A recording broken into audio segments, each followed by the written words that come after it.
भारतीय न्यायपालिका का सर्वोच्च मंच सोमवार को उस समय हैरान रह गया जब एक वकील ने सुप्रीम कोर्ट की गरिमा को तार-तार करते हुए मुख्य न्यायाधीश यानी chief justice of India B R. Gavai पर जूता फेंकने की कोशिश की। यह घटना कोर्ट रूम में तब घटी जब सीजेआई एक सामान्य केस की सुनवाई कर रहे थे। जूता निशाने पर नहीं लगा, लेकिन निशाना कहीं और साधा गया था, न्यायपालिका पर, विचारों की आज़ादी पर और उस संतुलन पर जो संविधान ने स्थापित किया है। वकील की इस हरकत ने पूरे कोर्ट परिसर को सकते में डाल दिया। राकेश किशोर नाम के इस वकील को तुरंत कोर्ट स्टाफ ने पकड़ लिया और दिल्ली पुलिस के हवाले कर दिया। शुरुआती पूछताछ में सामने आया कि वह खजुराहो मंदिर में भगवान विष्णु की खंडित मूर्ति को लेकर सीजेआई की टिप्पणी से नाराज था। कोर्ट रूम से बाहर ले जाते वक्त वह चिल्लाया, सनातन का अपमान नहीं सहेगा हिंदुस्तान। यह महज एक नारा नहीं बल्कि उस मानसिकता की झलक थी जो विचार से नहीं विरोध से उपजी है और अब देश की सबसे बड़ी अदालत को भी नहीं बख्श रही। मामला खजुराहो के वामन मंदिर में स्थित एक 7 फीट ऊंची सिर कटी विष्णु प्रतिमा की बहाली से जुड़ा है।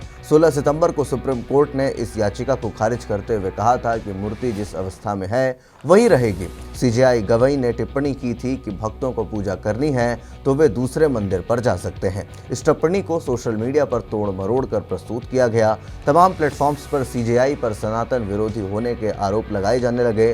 2 दिन बाद उन्होंने स्पष्ट किया कि मैं सभी धर्मों का सम्मान करता हूं, लेकिन तब तक देश के कुछ हिस्सों में मुद्दा गर्मा चुका था। जूता फेंकने जैसे उकसाने वाली घटना के बावजूद सीजेआई बी.आर. गवई ने पूरी शांति और गरिमा के साथ कोर्ट की कार्यवाही को जारी रखा। उन्होंने स्टाफ को कहा, इस तरह की घटनाओं से मुझे कोई फर्क नहीं पड़ता। उन्होंने वकीलों से कहा कि वे अपनी दलीलें जारी रखें। यह सिर्फ न्यायिक विवेक नहीं था बल्कि उस पद की परिपक्वता भी थी जो भारत के सर्वोच्च न्यायाधीश के रूप में उनसे अपेक्षित है। इस घटना के बाद सुप्रीम कोर्ट के वकीलों में गुस्सा फूट पड़ा।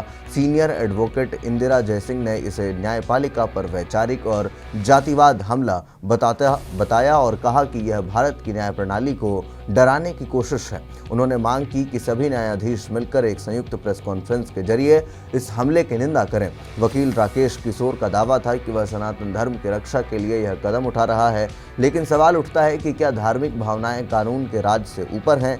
क्या किसी भी सार्वजनिक पद पर बैठे व्यक्ति के खिलाफ हिंसा या अपमान की कोशिश अभिव्यक्ति की आज़ादी का हिस्सा मानी जा सकती है? यह घटना इस चिंता को और गहरा करती है कि भारत में अब न्यायपालिका भी विचारधारा की कट्टरता से सुरक्षित नहीं रही। पहले सोशल मीडिया पर गाली, फिर धमकी और अब सुप्रीम कोर्ट के भीतर ही हमला। फिलहाल पुलिस आरोपी से पूछताछ कर रही है। सुप्रीम कोर्ट रजिस्ट्री ने इस घटना की रिपोर्ट तैयार की है। सूत्रों के अनुसार कोर्ट प्रशासन ने इस पर संवेदनशीलता से विचार कर रहा है और आरोपी वकील के खिलाफ बार काउंसिल से अनुशासनात्मक कार्रवाई की सिफारिश की जा सकती है। इस घटना ने साफ कर दिया है कि अब केवल राजनीति ही नहीं बल्कि न्यायपालिका भी वैचारिक ध्रुवीकरण के निशाने पर है। सवाल यह नहीं कि किस धर्म की मूर्ति बहाल होनी चाहिए, सवाल यह है कि अगर असहमति का जवाब जूता है तो फिर संविधान को कौन बचाएगा। अब इस चीज़ को समझिए कि खुद chief justice of India B R. Gavai के ऊपर अगर जूता मारने की कोशिश की गई तो ये न्यायपालिका का कितना बड़ा अपमान है। और इसको लेकर के आप क्या कुछ सोचते हैं, कमेंट बॉक्स में अपनी राय ज़रूर बताएं। बाकी के अपडेट्स के लिए देखते रहिए पंजाब केसरी। धन्यवाद।